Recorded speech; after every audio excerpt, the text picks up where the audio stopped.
Hey, yo, and welcome to the AWO podcast. This is JD, the resident Carlton fan. We got my boy, my boy Nate. I'm not used to being here. I'm used to doing the old. Got my boy Nate here, the resident Collingwood fan. Very happy boy this week. Let's get straight into it. Very interesting and very controversial week, I feel. I'm very tired right now. I've been on a 3-day bender. You wouldn't understand. I took a match-saving mark against Geelong, got Carlton their first win, and I had to celebrate accordingly. I mean, I'm still convinced that you are Lewis Young in disguise. Straight off the bat, what another. I mean, I shouldn't say another ripper performance, but what an absolute clutch last quarter as usual. Oh, Carlton clutch? No, Lewis Young clutch. Oh, Lewis Young, the golden fist. My God, just. But that's what I'm saying. It wasn't as necessarily Carlton clutch. It was Lewis Young clutch. Actually, Harry Mackay clutch. I was going to say a little bit of Harry Mackay clutch. Big H came through strong. May as well get straight into it. 13-12-90. 12-10-82. Carlton knocks off the reigning premiers. I'm a happy boy this week. We're on the board. I went to the game on Thursday night with my my lovely mother, who was a Geelong supporter. She said she had a good time, but I tell you what, I don't think she was really happy with how they played. It was a very interesting performance from the Cats. So you could tell they were sort of down in the back line. You could definitely tell. But I think Carlton was definitely back to their bullying best.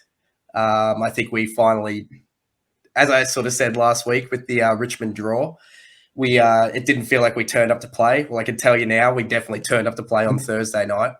I definitely think we just bullied them, and we pulled off some absolute ripper inside kicks throughout the game. What an absolute ripper game to watch, though, live. Like, it never felt like Geelong was out of it. Even when we got up by, I think it was 28 points, never felt like Geelong was out of it. Geelong always feel like they're always going to find a way to get back into it. And that's the Geelong we know and love. But to be fair, they were also bullied out of it. But yeah, I think it was really good to see the big boys firing. Had some absolute ripper boys firing on Thursday night. Charlie Curnow and Jeremy Cameron. That was just good fun to watch. I mean, it's been a very long time since I've been in a game where you've watched two full forwards have a shootout at each end. Hats off to Jez. I mean, he looked like he was absolutely struggling with some form. I don't know what happened to him. He looked beat up. To be fair, he got winded in the last quarter. I think like an elbow to the rib kind of thing. He was pushing through the entire last quarter. He looked ill. But, at the other end, Charlie Curnow, what an absolute performance. That dude is an absolute beast. I look at it, he could have kicked 6 as well. He had a couple easy misses. What a performance from some of our boys. Cripper through the midfield as usual. Curnow, Ed Curnow, both the Curnow boys. I tell you what, it's good to see. I mean, you'll bring this up when we go into Collingwood, but it's always good to see brothers playing well together, and they were absolutely on fire. I think this game has just got me excited. It was absolutely awesome to watch and just awesome to be there. I think, as I said, though, Carlton is going to give me an absolute heart attack. I think my voice, actually, to be fair, you can probably hear it a little bit. My voice is croaky. My voice has been shot since Thursday because of that last quarter, because it was just, so hard to sit through another close game. But, it's those games that I'm like, okay, finally getting over the hump. We finally need to start getting over the hump of those games. So doing it against the reigning premiers definitely makes me a happy boy this week. But I want to ask you the question. Do you think our two teams have formed the blueprint so far to beat the Cats? When I was watching it during the first quarter, I was just thinking to myself, you're going to get them eventually. I said to you during the week, you might get them on the second quarter blitz. It didn't happen in the second quarter. It kind of happened in the second quarter, kind of happened in the third quarter. And I expected the Geelong comeback. Right now, I do feel kind of like a proud son right now. I was like, we beat Geelong, not comprehensively, but in that final quarter, ran away with it. Seeing Carlton do the same thing, we just say it, I'm proud of you. you went to the game against Geelong. You know, historically, not a good record against them, particularly in this century. But to get over the top of them, to get Geelong start 0-2, couldn't be more proud of Carlton. And I tipped Carlton as well. I just had that sneaky feeling that Carlton could get up, and sure enough, they did. A very historical game, not because of Carlton winning. I mean, it's good to see that happen, but four Coleman medalists. 4 Coleman medalists playing and firing as well. Jeremy Cameron kicking 6 goals. I thought he was best on ground for both sides. Charlie Curnow kicking 5 goals. Bit of Favola about him. It may be overhyped, but he's got that Favola vibe. No, I reckon the crowd goes up he just goes near it. And to be fair, going back in the 2000s and going now, it's the same vibe in terms of he gives off that same sort of he goes near the ball, the crowd goes mental. We expect something to happen when he goes near it, and usually something does. And I think that it's funny because like H is nothing to forget about either. So it's always something that's always very interesting to me as a Carlton fan. That, you know, even to know we've got Charlie, who we most people probably say we overhype. You've still got H there, who still fires most weeks as well. I mean, he was crucial. I was going to say, yeah, Jeremy Cameron kicking 6, Charlie kicking 5, Harry taking those clutch marks, and Tom Hawkins, well, we got some, you know, hit outs in the 450. That's about it. I mean, he's a bit banged up. He's trying to get into full fitness. Yeah. His mobility's not there just yet. He'll get into it in the next few rounds for Geelong. I was going to say with Charlie Curnow, now, Mark Robinson ranked him as the #1 player in the comp. And now, unless he wins the Coleman medal, I mean, it's going to be justified, but he's going to be up there. So I don't think Mark Robertson should be shit on too much about that prediction. Well, not prediction, but just his opinion. Well, if he can pull off something like a back-to-back Coleman medal, definitely not somebody. I mean, definitely then Robbo can probably sit there and be like, you know what? I'm probably pretty close. Because he is, I mean, to be fair, star of our game. I mean, I'm still waiting for Adam Cooney to walk back those words of saying that he's not going to be the player. So when he did his 2 knees, you may not remember this, Cooney said, I did the same sort of injury. He's just never going to be the same player he was. Well, I'll tell you what, Coons, you were right about that in one way. He's not the player he was. He's better. Well, Cooney did his knees, before the evolution of sports science. We've seen Petrarca do 2 knees, and he's come back. He's won a Norm Smith medal, won a premiership for Melbourne. Curnow's won a Coleman medal. Blake Acres, I didn't think Cripper was your best midfielder. I thought, you know, solid as usual. Yeah, it was just a solid midfield for Carlton. I thought Blake Acres may have played his best game off. Obviously not. You know, it's his second game at Carlton, but maybe his best game ever. I know he had a few blinders for Freo last year. He's kind of like Luke Shuey, but with good hair. He is. I mean, I'll tell you what, it's a luscious set of hair for him, but we're not getting into hair. We're not AFL commentators.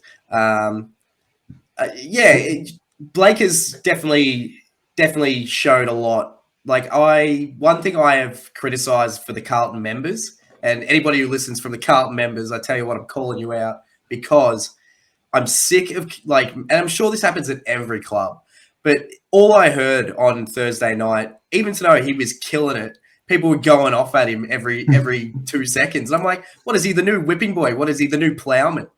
Like, I don't know what was going on. They were absolutely tearing him to shreds at times. And I'm like, he's having a great game. I don't know what you're on about. And then in the last quarter, they were all over him. So, you know, members, pick up your game. Lewis Young, again, that mark with 30 seconds to go. I have to compare this to, I think, as men, you'd understand. Taking that mark was the equivalent of a man taking a shit and not wiping his ass. It paid off. It paid off. I'll tell you one other quick little shout out as well that definitely shouldn't go unnoticed was Ollie Hollins in the last quarter, getting across and spoiling Jeremy Cameron. I mean, this is his second game of AFL footy, and he's another kid that I watch this kid's engine because he's got that Sam Walsh type like engine. So having the 2 of them in the side is going to be an absolute dream. I do have the exact stats on Dangerfield. Now, people saying he's had a few shockers so far. In terms of his absolute best, he's not playing at his best. 22 touches here, 22 touches last week. But as a captain, I do need to be a little bit critical of him. Last week, he only had 62% game time. This week, he only had 70%. So averaging about 66% game time across the first 2 rounds. I'm sorry, but that's not captain material. You need to be in the trenches. You need to be on the ground. He's doing some good performance, not performances, but some good acts here and there. He's, silky off the ground, good kicks here and there. But twice in the fourth quarter last week against Collingwood, he kind of went missing. Fourth quarter, he stood up, but it felt like it was too little too late. You're seeing Jeremy Cameron kick 6 goals, have 25 disposals, trying to get his team across the line. I feel like they're missing a trick there in terms of leadership. Their defensive effort was a little bit off Geelong, not like Geelong. But I do think Collingwood and Carlton have shown how you can beat Geelong.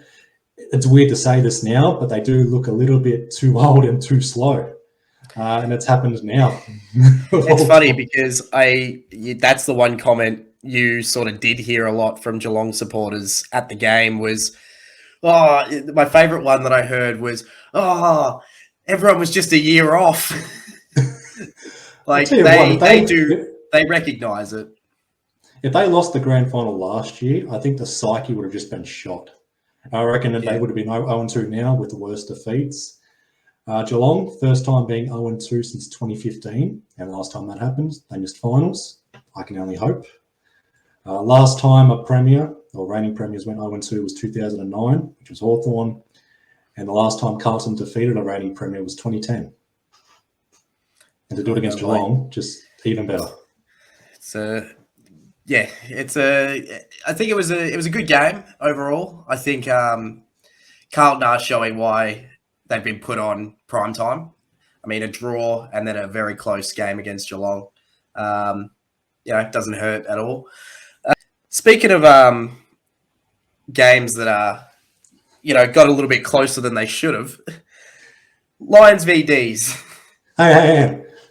We need to set this up. We need to set the stage for this one. Yeah. Right. Lions v D's. 14-9-93. Plays 13-4-82. With the Lions getting up. Got way too close. It looked closer than it should have. And the Lions should be absolutely furious that the lights went out at the Gabba. They were more furious at the fact that Melbourne were on the ground warming up for the restart. It's still weird to me because wouldn't you be more furious that your stadium's lights went out and the fact that blew you? Like, realistically, that blew their momentum. Some Melbourne fans would probably sit there going, I reckon if the power went out 5 minutes earlier, there's a half a shot we won that game. Because I tell you what, I reckon the Lions just went straight back into conservative mode because they did not want to, get an injury or anything like that. Fair enough. I mean, it was a decent. Do you know how long the break was in total? I think it was half an hour. I think just under half an hour. It wasn't. Yeah, surprisingly, it was. I was expecting it to be like a full hour, then back into it. Kind of didn't want to stay up for it. I came home, and I think within a minute that happened. The blackout. Hey, it extended the game for you. At least you got to see more of the last quarter. Yeah, I got to catch up on a few things as well. During the game, I think we got to talk about during the game before we get to the end of it. Yes, the big talking point was Max Gawn. Yes. Doing an MCL. There was fears that could have been not season ending, but a little bit of ACL given his history of knees. 6 weeks they're expecting 6 weeks. Yeah, 4 to 6. I reckon they'll go a little bit longer than that one, be a little bit conservative. History with knees, absolutely. Big ask now for Brodie Grundy. We're going to see if that trade was worth it. He's going to have to earn his paycheck this one. In terms of the stats for the entire game, the Lions won the clearances. They nearly doubled to Melbourne, 60-32, despite the D's winning the hitouts. D's fans, get used to that. You're going to have Grundy win the hitouts, but you're going to lose the clearances. I expect Oliver Petrarca. Speaking from experience. Yeah, I expect the midfield to get on top of opposition midfields at least. But in terms of hitouts, the hitouts to advantage will be a bit of a mystery. I am looking forward to it. I do hope Grundy performs well and steps up. I do think they missed Cozzy Pickett's presence in the crucial stages of that game. That bump, you do wonder, that sort of stuff does cost teams wins. It's exactly what happened with Melbourne. Oh, big time. I was just having a quick, you might have said, I was just having a quick look. I just have a quick look at the next 4 to 6. definitely only a few challenges in there. I think Richmond's probably the biggest challenge out of the lot. Yeah, Sydney. Sydney next week. Oh, sorry, Sydney. Sorry, other than Sydney. Sorry. Richmond is a tough test. Looked at that first. Sorry. So Sydney and Richmond, of course, the two hard tests out of there. Other than that, it's West Coast, Essendon, North, and the Suns. That's up to the 6 weeks. And then he should make his comeback against Hawthorn or Port Adelaide. So do you expect Melbourne to be top 4 or thereabouts yet again? And Gawn comes back in. Yeah. They should have things figured out with Gawn to come back in straight away. I guess we can talk about Brisbane. They, night and day, pardon the pun, but night and day compared to their round 1 performance. Yeah. Improved across the board. Disposal efficiency, inside 50 efficiency, hitting the scoreboard, the hit outs, the clearances, the marks, the tackles, everything, to be honest. It was good to see Brisbane bounce back. They dominated across the board. I mean, watching the game, you sort of sat there the whole time, and Melbourne just never looked like they were going to get on top of the Lions. They just looked like they were going to. From pretty much, there was some probably early on bit of a contest, but then it just got out of hand quite quickly. Lions just kept extending that lead. It looked like it was getting scary there for Melbourne in that last. Like, they are kind of lucky that the power did go out, because it did kind of look like it was going to end up a 50-60 point loss just based on how the Lions were tracking.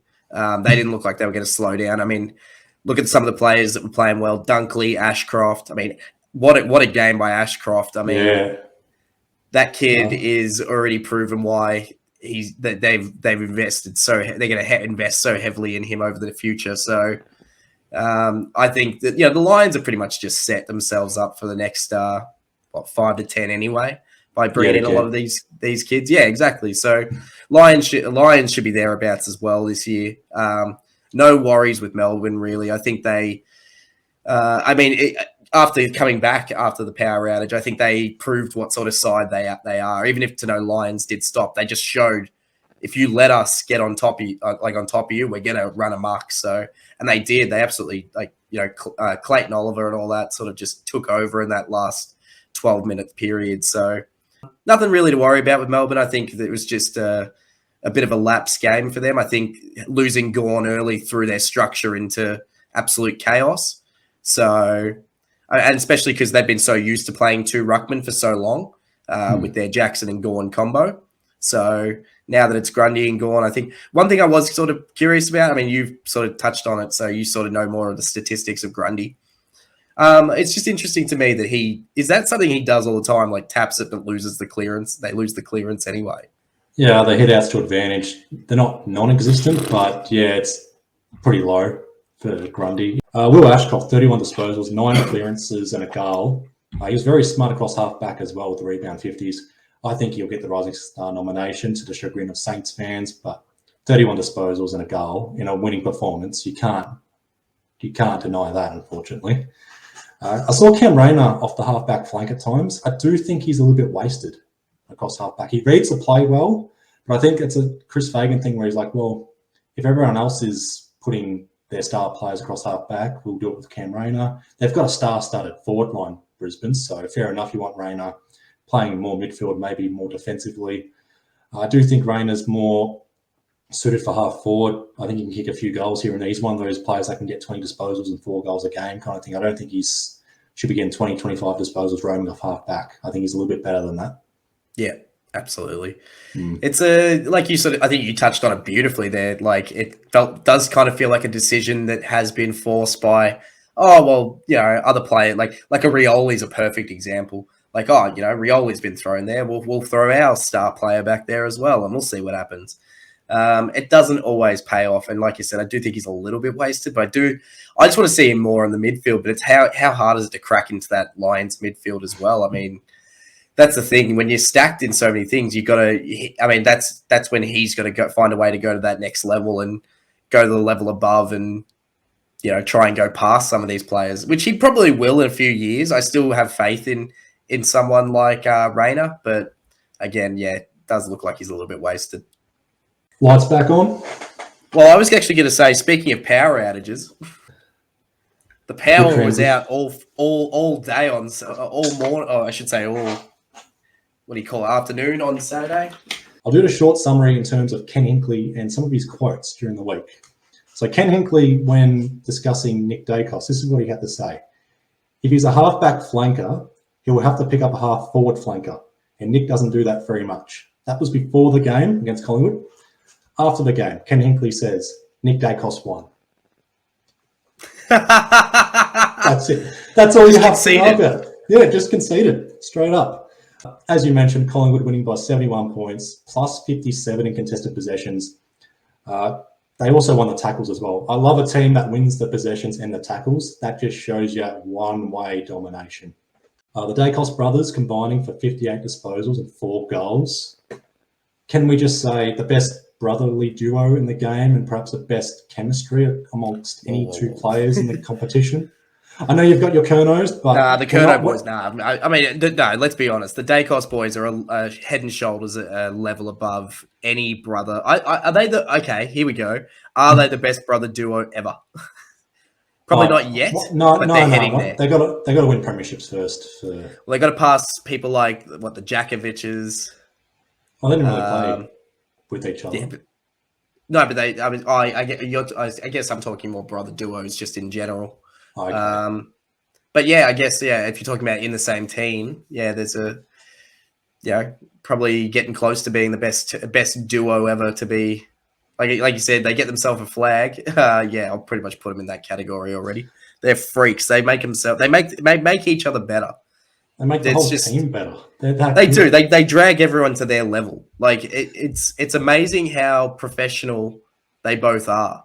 Is it me, or does JHF just not want to play in Melbourne? Like, I don't know what North Melbourne has done to him, but he just hates this state so much. I think he might still be in South Australia. I mean, he was awfully quiet. I think Port overall were just very, very quiet.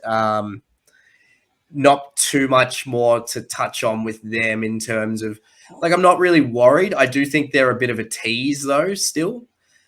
I think we sort of see that they're going to tease us again. I think it's going to be one of those years where I think they'll sit there and their best is absolutely phenomenal. Look at their best against Brisbane. It was scary. I mean, I'm not going to use the word scary because I use that for you, but it was a dominating performance against a team that realistically then dominated a team that, is also going to be looking at pushing top 4 in Melbourne. So, look at what Port's best is. But then if this is what their worst is, it still looks like they could end up finishing around that 10th to 7th mark again. So, they still feel like a team that, at their best can push for a final, but definitely don't think, unfortunately, they'll push any closer to a grand final than, maybe a semi.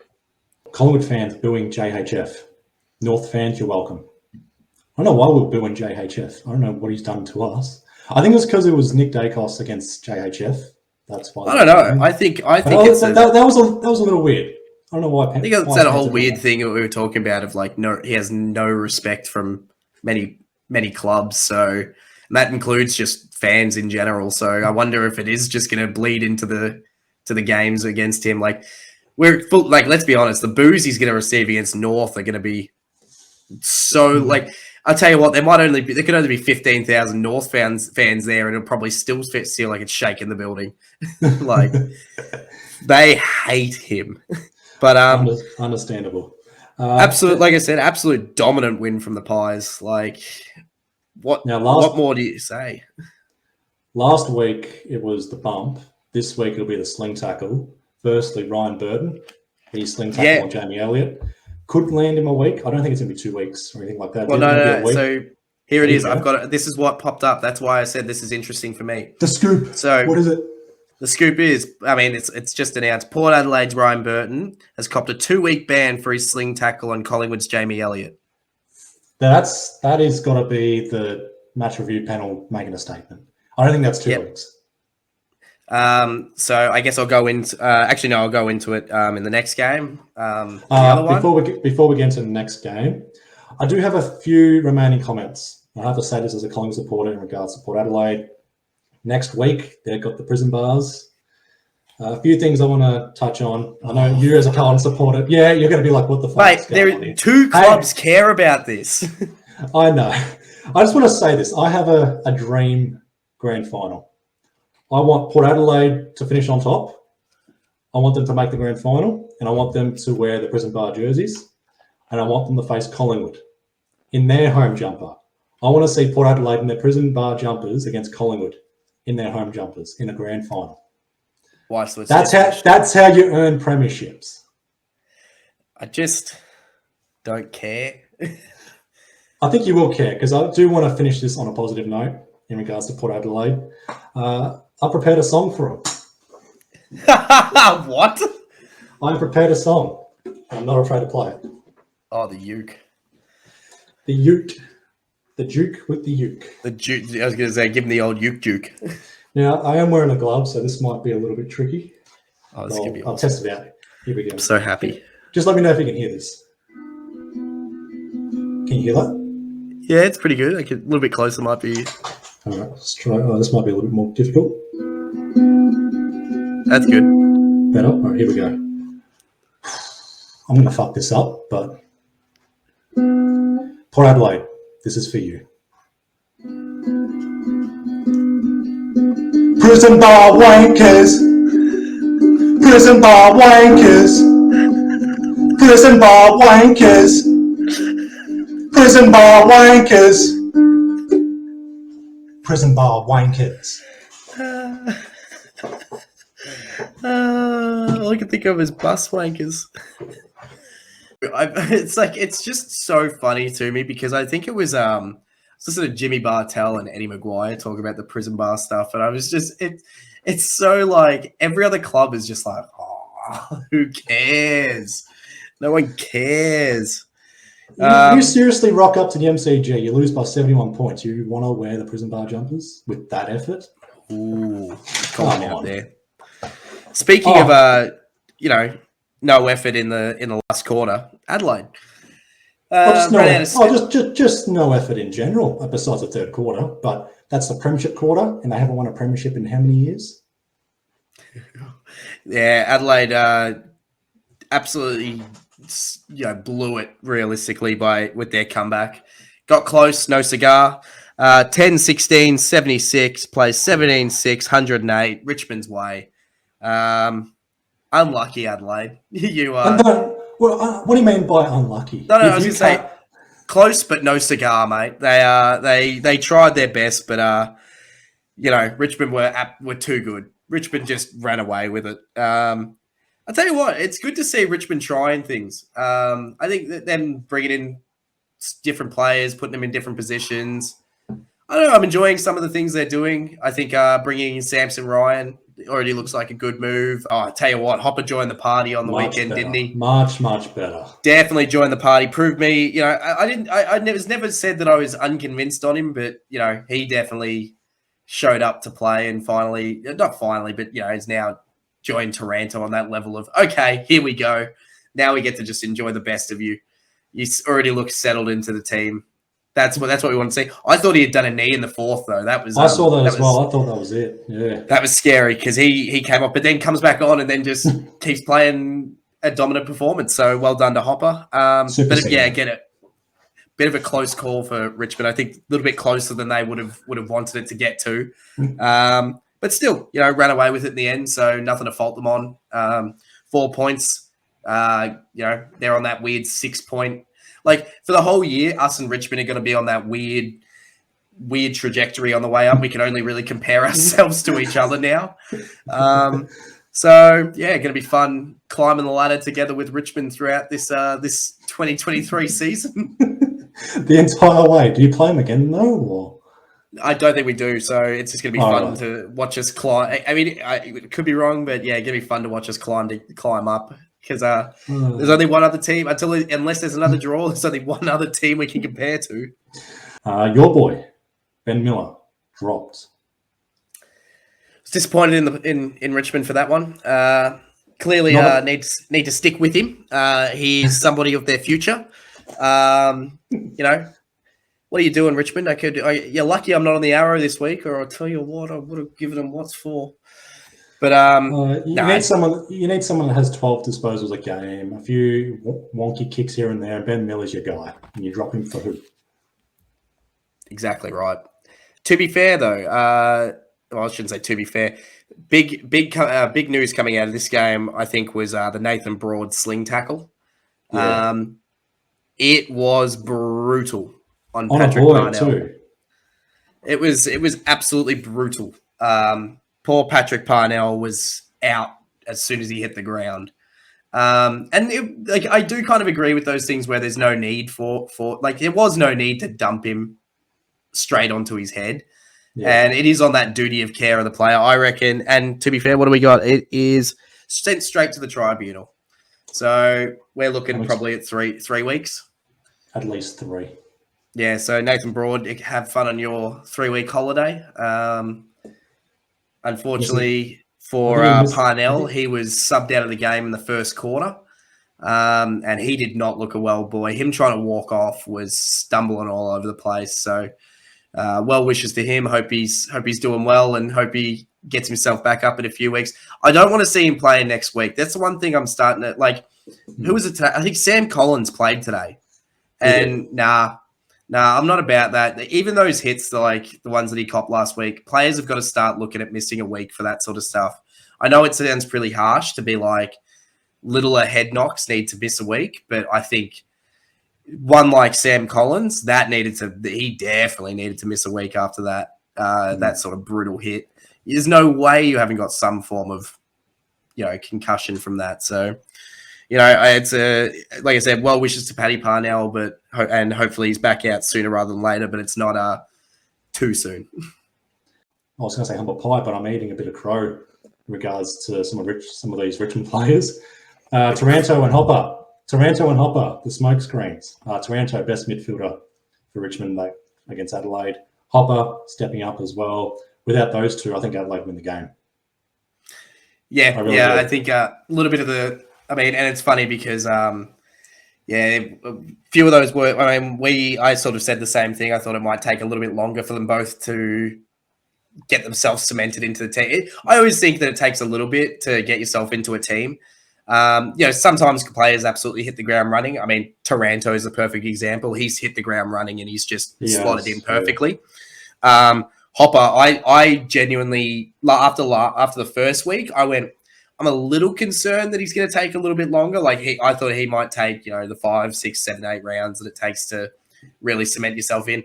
No, he looked right at home yesterday. Now, be that against Adelaide, but at the end of the day, he cemented himself in nicely. What do you think about now? So you're saying, it's been reported that Dusty's got a foot?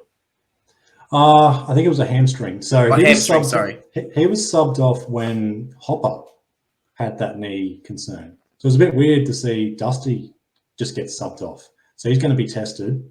You'll have a few scans. And he's playing against Collingwood Friday night. So I'm honestly expecting him to get up for that. I really do. I just thought, because at the time, and I didn't look too much into it after, it was just really weird because it looked like they had just subbed out Dusty for no reason. Yeah, that's what it looked like. But no, I think it's a precautionary hamstring. Okay, so because it just looked like he subbed him out for no reason. It was a bit of I was like, this is an interesting move from Richmond. But if that's the case, then, a bit of a different circumstance. Another thing I'm eating crow on is when I said Lynch and Rewalt, they're pretty good. But if one of those go down, who they have is backup.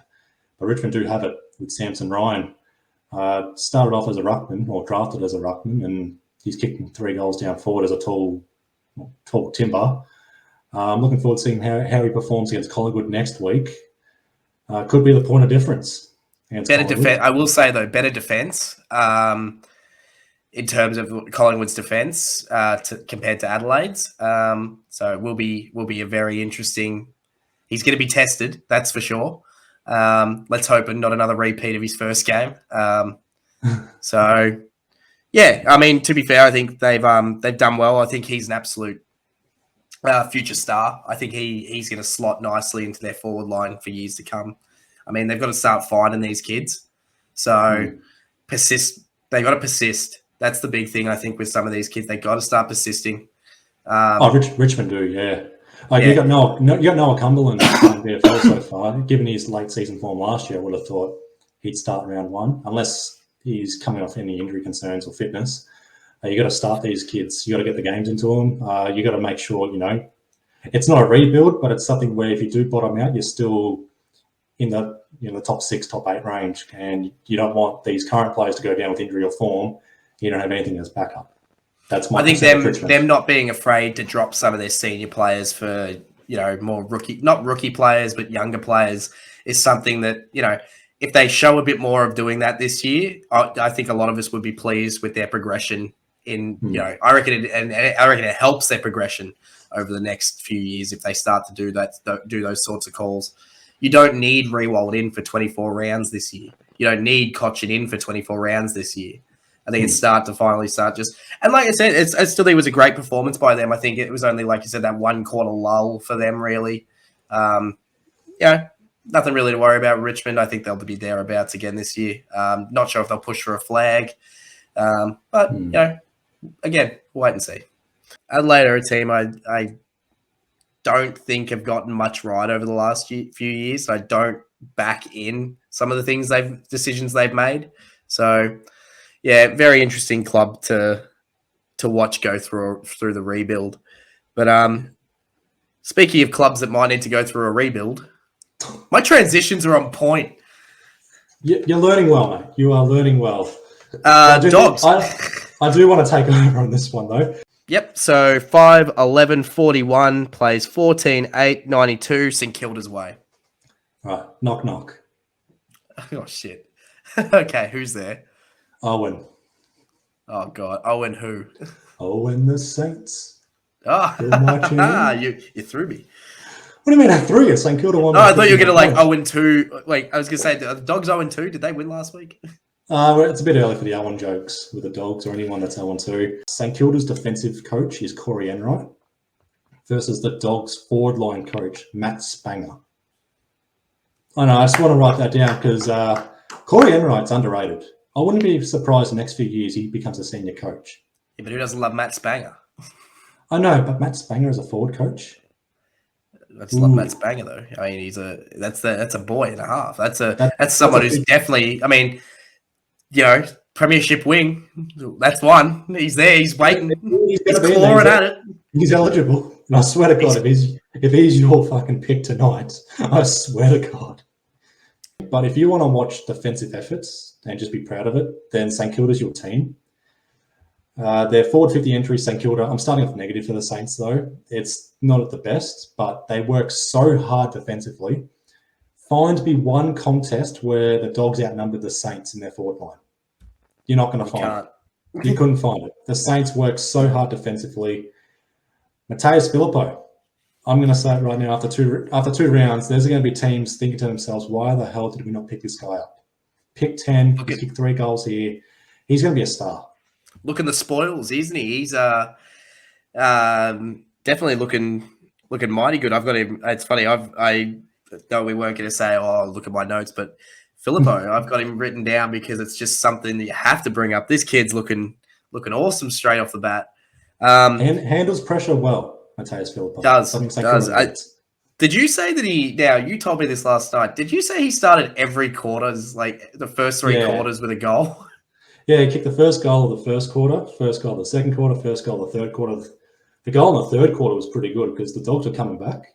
He kicks a set shot outside 50, extends the lead to 11. I think the Saints kick 5 unanswered goals in that third quarter. And that's off the back of Filippo. So a very clutch goal. And fourth quarter, who gives a fuck? He didn't kick a goal. But 3 goals by Filippo. I think he'll be just short of the Rising Star nomination. Mishito Owens kicking 3 goals as well, and Kameniti kicking 2 goals. So those 3 youngsters combined for 8 goals over the Dogs, who kicked 5 goals for the entire game. And I think we got quite a bit to say about the Dogs forward line, or just the Dogs in general. Well, I got a question for you. How do you fix the Dogs' tolls? Oh, I know what's going to happen straight away. They're going to drop Sam Darcy because he got subbed off halfway through the third quarter because he gave away a free kick in a ruck contest against Machado Owens. Sorry, but that's actually a droppable offence. You got a guy that's 20. You got a guy that's what 10, 15 centimeters taller, conceding a free kick and conceded a goal as well, and then got subbed off. I think he'll get dropped. I think Lob may come back next round. If not, I think they'll just go with Norton and Ugelhagen, and I think English may just do the ruck himself.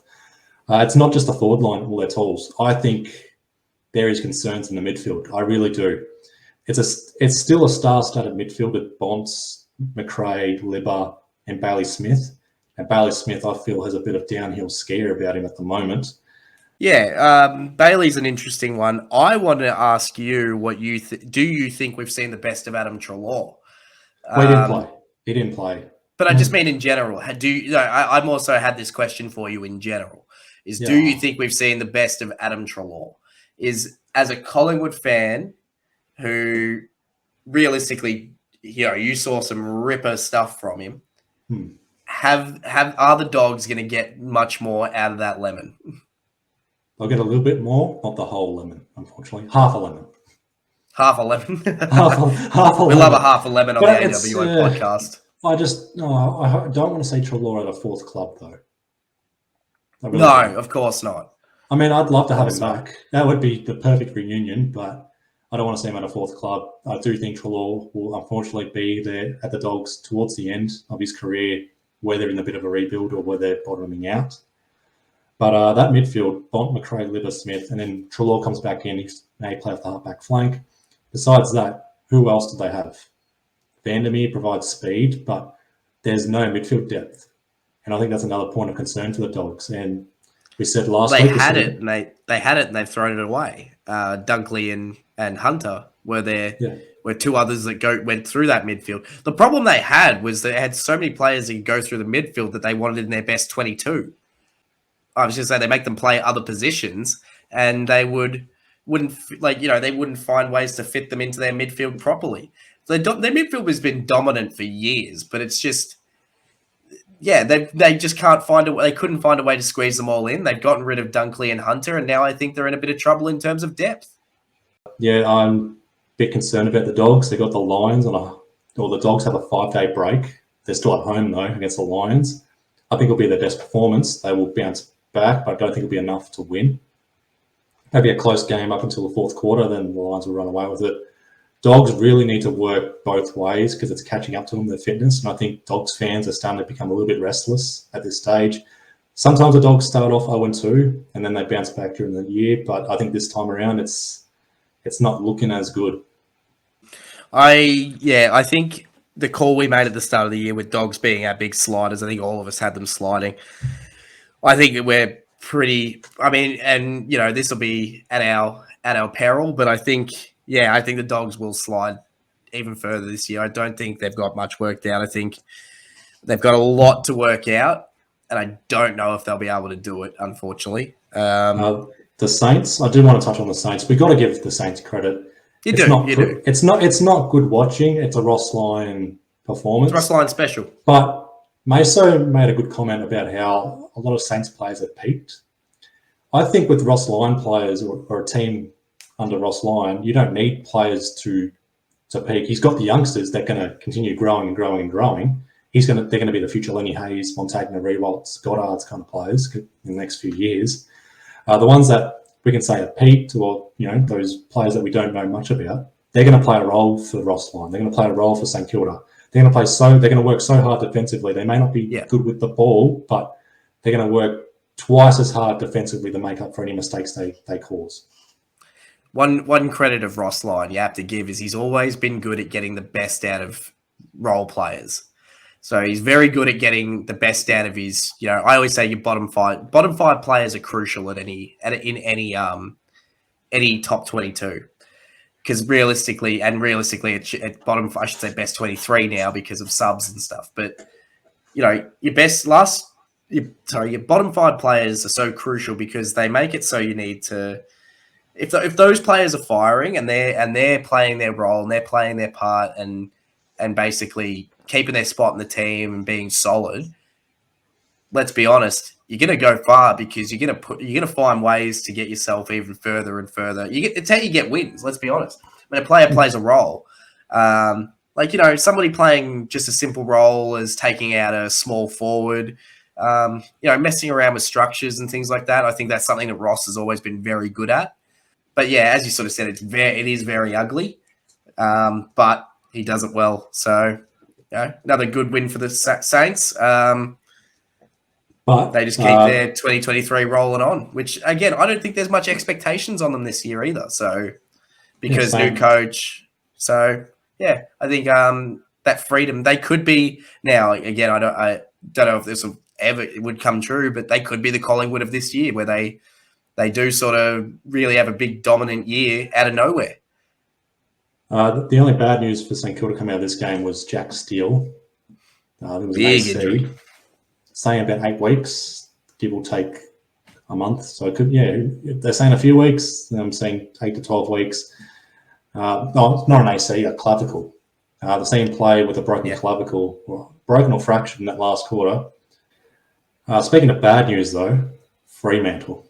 Speaking of weird games, 10-12-72 plays 11-7-73. North Melbourne get up. In controversial fashion, which we'll get into a little bit later. I want to start with the positives, though, with North Melbourne. The Rolling All Australian has pre-drinks menu of UDL, souvlaki, and some cheesels.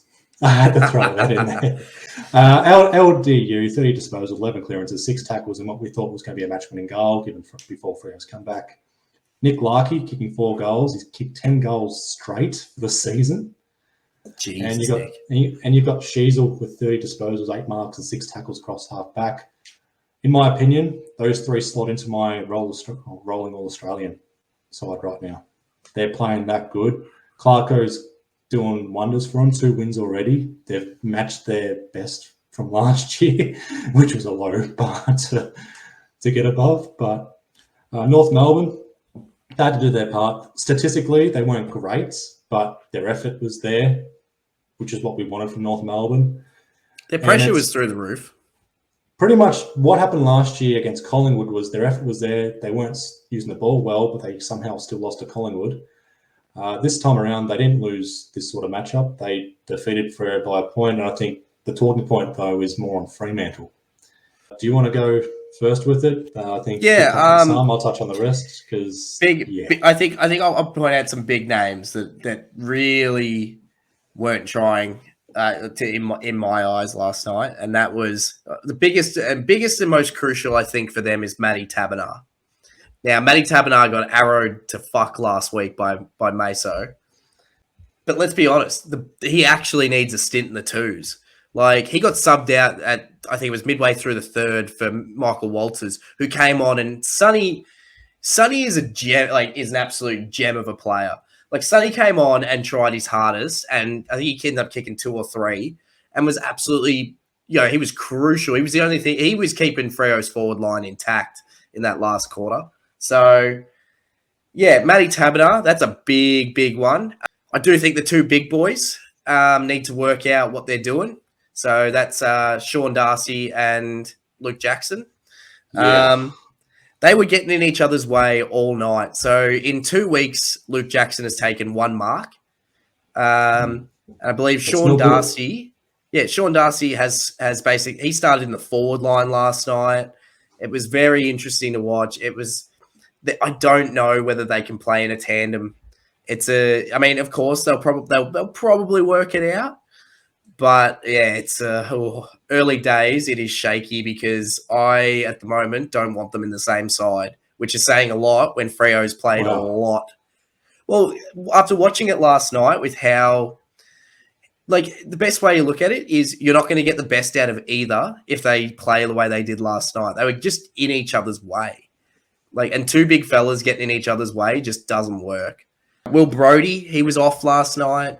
He's regressed a bit. It's harsh to say that, but he has gone a little bit backwards since his break. A little bit backwards. I think, considering he was meant to be the Nat, basically filling in that Nat 5 fill-in role. He was basically becoming Nat 5. Because the criticism was last year that when Nat 5 came back, it was messing up Will Brodie's progression. Now, it looks like he's sort of going backwards a little bit. I think that's probably the case across the board with Freo, is just a lot of players feel like they're taking that step backwards rather than taking a step forwards. They've got the ones that are always going to be brilliant players. I think Bailey Banfield, our boy last night, played pretty good. The effort's always the effort was there for Bailey. Bailey. I think he absolutely tried his heart out all night. Bayshaw, as usual, absolutely killed it. I don't think there was much more he could have done to try and push them over the line. The Jaeger bomb, he was bobbing up and having a bit of a good game. Yeah, there was players here and there. Swatowski, it was just a bit of a game where I think it's starting to show that some of these Freo players might be taking a bit of a step backwards, and it's a bit of a worry, especially considering they didn't finish too high in finals, like in the top 8 last year. So, unfortunately, I do think it looks like if this is the trend that they want to go on, looks like they may slide out of the 8 and slide way further than we thought they were, because they didn't turn up last night until 15 minutes into the last. And to win games, you can't be turning up 15 minutes into the last. And realistically, I am glad that North won, in the sense that they tried harder throughout the whole game. I mean, realistically, if Freo got over the line, I think a lot of people would have sat there and just been like, it's more of the, not it did, how did Freo win it? It's how did North lose it? So, as most people know, but probably know by now, it was a 1-point game. That was down to basically, depending how you view it, a deliberate out of bounds that was either called or not called because of rules that I guess we're all unsure about. And that's the big point I think I have, is that we're all unsure about about what sort of rules we're meant to be following here. Because it was asked to the umpires, can they review it? They said no. It was asked, in the footage we've seen, to me, it looks like the ball goes out before the siren, before the siren goes, and you hear the umpires say, call it. Pay it. And then they said, siren goes. To me, interesting set of circumstances. Personally, I think it was a deliberate out of bounds. I think it needs to be looked at, that needs to be allowed. If that's the case, it needs to be allowed that needs to be a free kick if it's after the siren. Eliminate all debate. I should say it's an interesting one, because what if that ball had skidded out after the siren, per se, and then it was called deliberate? So you're saying, like, what if it was the other case? Because I'm not debating, it was a clear deliberate. It was going to get called before the siren went. If you're saying in terms of, right, how kicks it out with the intent to be deliberate, but the siren goes, but it's heading towards the boundary, you want that to be called deliberate? Or in that situation, I think I want it. Because it went out before the siren, yes, I wanted it to be called deliberate, because I think umpires' calls should still count as long as the ball is, was still going, basically. But I do think that if it's say the siren had gone, the ball had then skidded out, and then they called deliberate, I wouldn't agree with that. So it's it is a very fine line where you sort of call it, because it's down to seconds, realistically. Yeah, I actually want to bring up that part with the seconds. So that before that deliberate, there was another deliberate with about 15 seconds to go. I think maybe 13 to be exact. That was paid. That was no debate there. I'm not sure who kicks it to Aish. Jordan Clark. Clark kicks it to Aish. That chews up 3 seconds before Aish pops it inside 50. Those crucial 3 seconds would have made the difference. Yeah. That would have been paid deliberate. And we're seeing the exact same kick that Ballantyne would have had in 2011, 2012, that derby against West Coast, where he thinks he kicks the goal, but it's punched on the line, or clearly a point for West Coast to hang on. That would have been the same scenario. Someone would have had to have run around or done a Jack Newens, had a shot. I reckon it would have been a score, in case it was paid as deliberate. But it was weird seeing the arc vision compared to the live vision, where the ball bounces out, then the siren goes before the umpire pays, calls it out. Yeah. And then the arc vision shows it, the siren going, and then the ball goes out, or, I think just before. So basically it's a case of the boundary umpire then call it in time before the siren went. And it's not the boundary umpire's fault. It's not the boundary umpire's fault. He tried to call it straight away. He's just doing his part. The central umpire's going, we're going to pay it. Now that's another weird point as well. for the central umpire to go pay it before the event's even officially occurred. Yeah, like no consideration. He immediately saw that as deliberate. An interesting one. What I think this leads to, though, is more nobody's talking about this. Like, no one is bringing this up. You can bring this up. I feel like I want to deflate it a bit, but you bring it up. I'll provide my reasons. Now, I'm sure there's a ruling behind it, and I'm sure there's a reason why it can be done. Because we've brought this up. I've brought this up in terms of we've seen goals reviewed once it gets back to the center. Yeah. So of course I look at it that way in that terms, right? But Matty Taberner had a goal, I believe it was in the first quarter, where he took the mark, admittedly juggled it over the line, but they called it a mark. He's then put on his line, chews up about 15 to 30 seconds, and kicks the goal. Yeah. And then basically, as soon as the umpire runs in for all clear, instead we get, I'd actually want to check the mark first. And I'm like, okay, wait a sec. Why aren't you sitting there as an umpire immediately going, no. This needs to be reviewed immediately if you're not sure about it. Instead, they put him straight on his line and basically let him have his shot and let a goal go. I believe it ended up being a point for Freo and then ended up resulting in a kick-in. So, like I said, admittedly, yes, it was juggled over the line. Correct call was made in the end. But I'm just a bit confused how you're allowed to call it back and make that whole 15, 30 seconds null and void for no reason. I want to come at this with a different angle, and it's more of a timing thing. You're saying 15, 30 seconds. I'm sorry to be a smart ass though, but it was probably 10, 15 tops. And I think that's enough leeway as well to somewhat defend it. The right call was made. So what's happened is Tapperner's juggled it. He's been set up. This is more of a goal umpire issue in that he wasn't assertive enough.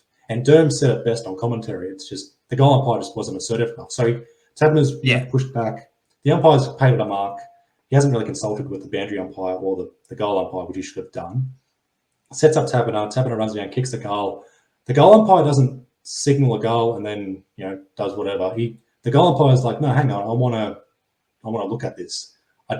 Does the central umpire go all clear and then the goal umpire goes, I want to check it? Because I know the goal umpire goes... central umpire, I'd have to rewatch it, but I'm 99% sure that the umpire does go all clear, because I'm pretty sure that's what he says it. He walks towards him going all clear, and then he says, hey, I actually want to review the mark. So it's just a bit of a weird one. I mean, like I said, correct calls made, but it's just an odd call, especially a game that came down to a point. This is a decision that isn't being discussed at all. Like, to be fair, like we said, correct call, but it's a game of absolute,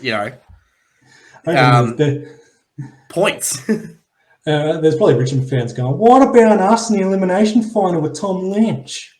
You're not talking about that. It's very defendable. Yeah, I think it's defendable. I don't think it's costly. I do want to say this. I just want to bring it back to the game in general. If Freo fans or Freo in general are just going, they're saying they're robbed because of that, I'm sorry, but the way you performed, 41% efficiency inside 50, your overall efficiency inside 50 so far this year is below 40%. That's not going to win you games of footy. It's not going to get you in the finals. It's not going to get you flag mantle at all, sorry to say. Your entry inside 50 is shocking. Your forward options are shocking. Your effort players in Banfield will bring him up. Great left foot snap, by the way. Walters came on, made an impact. Jager kicked 2 quick goals in that final quarter. Brendan Cox went down forward, kicked the goal. He made a presence. He did well. He made a presence in 2 minutes compared to Taberner and, Amos. He was late in. Amos, wasn't very impactful, unfortunately. Just a few things to figure out with Freo. I'm looking at the live scores now with West Coast and GWS, and it looks like West Coast could very well have a win on the board before Freo do. So the derby will be a bit interesting with Freo trying to figure out a few things. If the Eagles provide a bit more effort, as they've done in round 1, and probably what they've done so far in round 2 against GWS, it's going to make that match a little bit more interesting. North Melbourne start the season 2-0, I think just the third time in VFL AFL history where A wooden spoon side has started the season 2-0, and the reigning premiers are 0-2. I also want to touch on third time in history as well, the VFL AFL. Both sides captained by Indigenous players. Alex Pearce for Freo and Jai Simpkin for North Melbourne, which is pretty good to see. We love it. Nat Fyfe was a laid outs, which probably was a bit of foreshadowing for Freo's loss here. And he will miss the Derby from what I hear.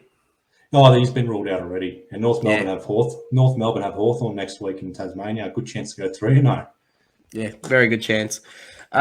Speaking of fucking Hawthorn, sorry for the transition, but my God. I was going to say, I don't even, like, Hawthorn fans, you are probably not going to like this, but I don't even really want to touch on your club much throughout this year because you are just absolutely disgraceful to watch. 17-16, 118.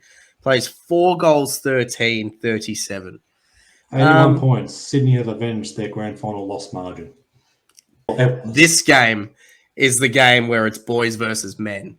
And we're going to say it every week. I feel like we're going to say it every week until they get some random fluky win, the Hawks. The weird thing is as well, Sydney's midfield.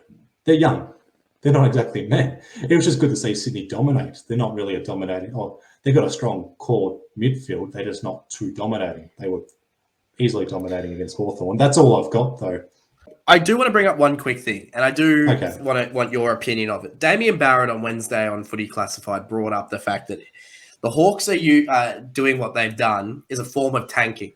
Now, I think that if you said that, now, of course, the big argument that they kept having was, what is tanking? Because, again, it's never been defined what is tanking. Because technically, you could argue then that Carlton did the same thing when they cut their list very deep in 2014, 2015. So, do I think it's a form of tanking? Yes, because I think my club is technically guilty of it as well.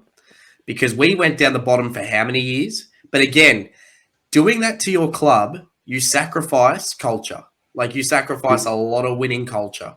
It took Carlton a long time to learn how to win games, and I still reckon that's why in some of these big games we get real shaky, is because we still don't have the confidence there that we should have if we had, say, kept at it and not bottomed out for all those years, where you basically beat yourself down to the fact that you don't really like, and this is speaking from experience, you just don't have that winning feeling.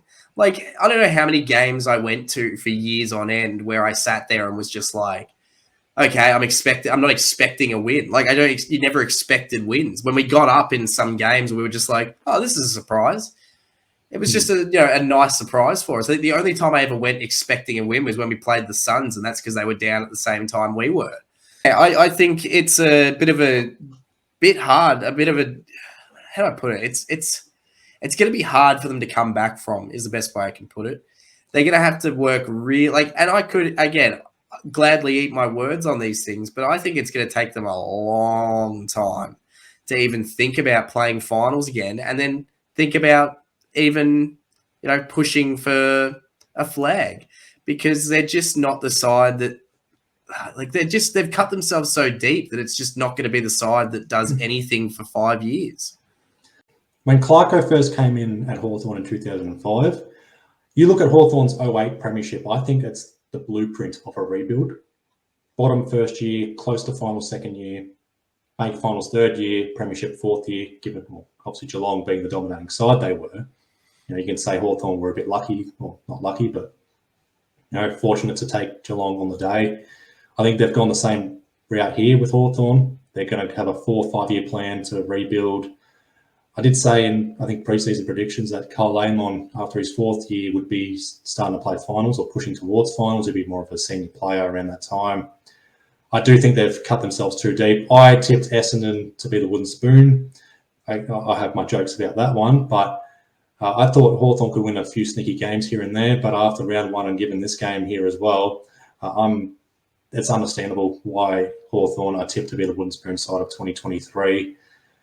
It's going to, and given the history as well with Carlton in the last 5-10 years with their rebuilds, going backwards before they go forwards, it took Richmond 10 years from 2002 to 2011 to become good in 2012. They missed finals on the back of close losses. honourable losses in 2012 before they made finals in 2013. The Suns, they're still figuring it out. They haven't made finals yet. Melbourne, 2017, missed out on one game because Collingwood beat them in the last round, and then, circumstances meant they missed finals on percentage. Little things like that. We're going to probably see Hawthorn in that similar spot where they may push for finals and then they just blow it because, hey, we didn't know how to win in very, very, very clutch moments. It's going to be worse if we're looking at this in 5 years' time and they're bringing in star players to fix it for them. It's going to take a long time. I do back Sam Mitchell in for this one. Highly rated assistant coach at West Coast, highly rated assistant coach at Hawthorn, highly rated head coach for Box Hill.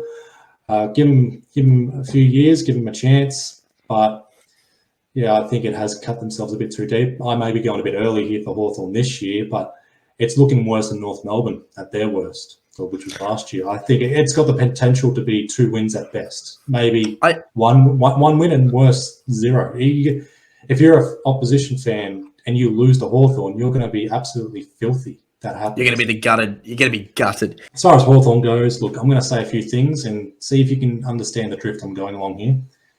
Left atrium, right atrium, left ventricle, right ventricle, pulmonary artery, pulmonary veins, superior vena cava, inferior vena cava, aorta. What does that make up? What, the heart? Yeah, Hawthorn, get a heart. Bit of heart in this one.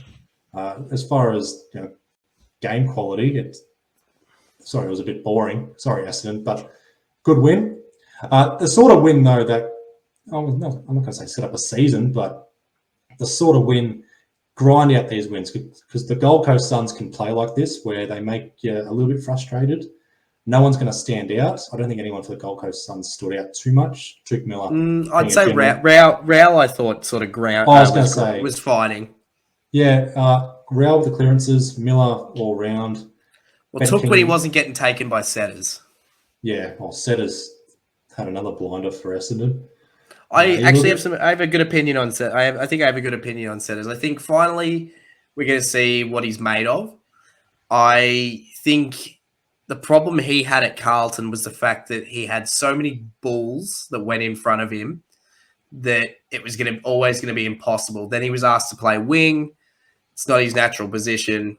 He's a two-way runner, but he's not a wing two-way runner. Like a wing two-way runner is like what we've got now with an Ollie Holland. So I do think he's finally showing his best.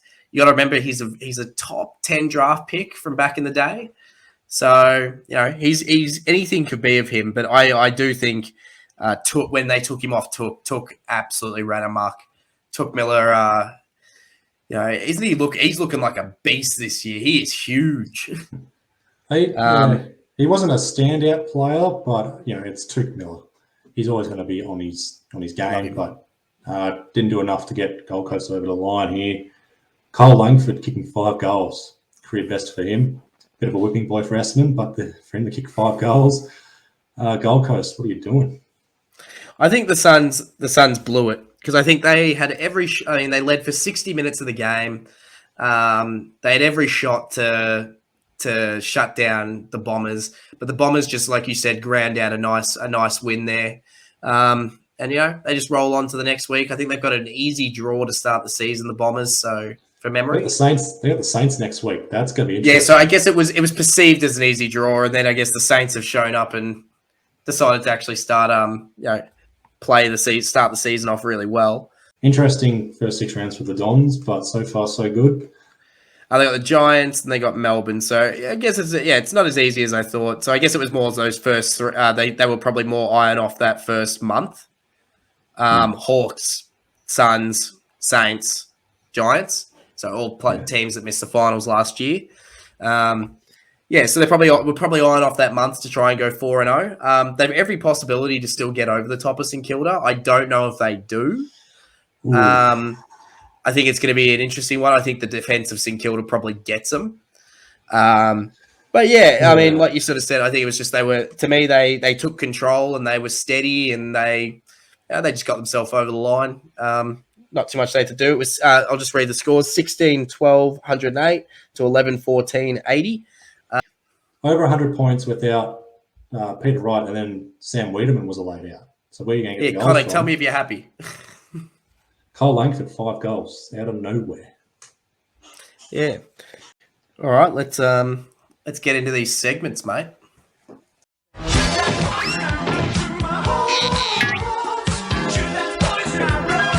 Flag Mantle. How the fuck can you call yourself Flag Mantle when you got no wins? You can't beat the Sandringham Zebras or the Dragons, whatever the St Kilda VFL side is, and you can't beat North Melbourne at home. Sorry, but Collingwood can do that. That's why we're the Flag Pies. Flag Mantle, get a win. Get a fucking win and get a clue too. Calling yourself Flag Mantle. I'll tell you what, you lose against West Coast, drop the Flag Mantle shit. Cease and desist. That's Meso's arrow for you.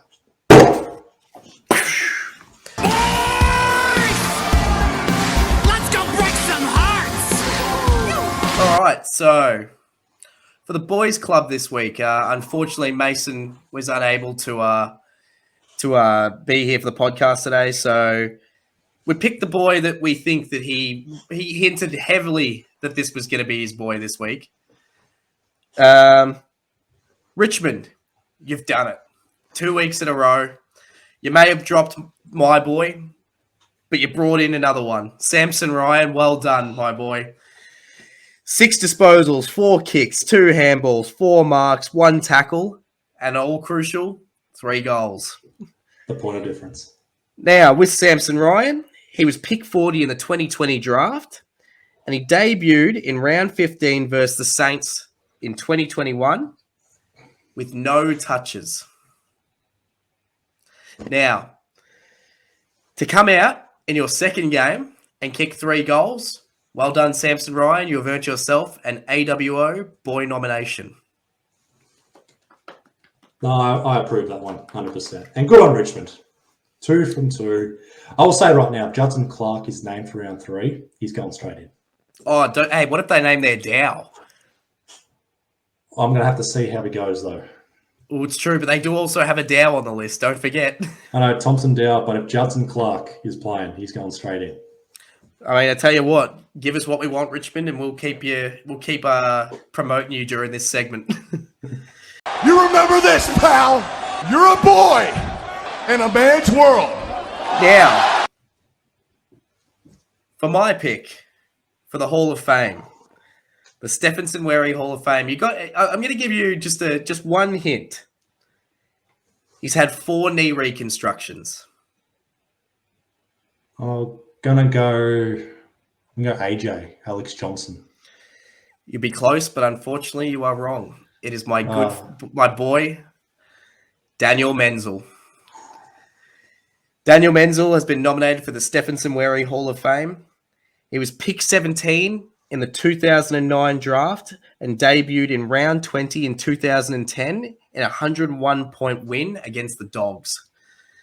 He got a 2011 Rising Star nomination. It was in round 13 v the Saints. He kicked 4 goals. Took him until round 13. Round 13, yeah. So you got to remember he was a bit of a midfielder, small forward for Geelong. I'm just going to read out something from his Wikipedia because I thought this was interesting about his knee injuries.